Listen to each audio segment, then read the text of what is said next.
23 বছৰ বয়সত 25জন পুৰুষক বিয়া পতা এগৰাকী মহিলা বিবাহৰ কিছুদিন পিছে পিছে সলনি কৰে নিজৰ ঠাই আৰু অৱশেষত আৰক্ষীৰ জালত মহিলাগৰাকী।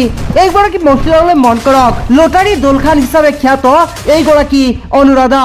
প্ৰাপ্ত তথ্য অনুসৰি বহু দিনৰ পৰাই এনেদৰে এজন পুৰুষৰ লগত বিবাহত আবদ্ধ হোৱাৰ পাছতে নিজৰ ঠাই সলনি কৰি অন্য ঠাইলৈ গুচি যায় আৰু তাৰ পাছতে সেই ঠাইত অন্য এগৰাকী পুৰুষৰ লগত সম্পৰ্ক গঢ়ি বিবাহত আবদ্ধ হয়।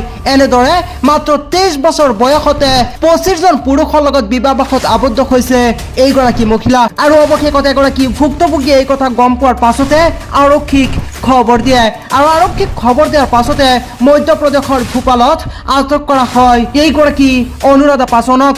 অনুৰাধাই যেতিয়া নিজৰ ঠাই সলনি কৰি অন্য ঠাইলৈ গৈ বাসৰ পাতি থাকে আৰু তাতে যেতিয়া অন্য যুৱকক নিজৰ প্ৰেমত পেলায় তেতিয়া যুৱকজনক চিনাকি দিয়ে তেওঁৰ পৰিয়ালৰ কোনো লোক নাই, অথচ তেওঁৰ আত্মীয় স্বজনেও তেওঁক ঘৰৰ পৰা উলিয়াই দিছে। আৰু এইগৰাকী লটাৰীৰ দোলখানৰ এনে কথা শুনি বহু যুৱকে তেওঁক পত্নী হিচাপে আঁকোৱালি লোৱাৰ সিদ্ধান্ত লয় আৰু তাৰ পাছতে বিবাহত আবদ্ধ হয়। মাত্ৰ কেইদিনমান সময় স্বামীৰ সৈতে থাকি সেই ঠাই সলনি কৰি অন্য ঠাইলৈ গৈ নতুন এজনক বিয়া পাতে।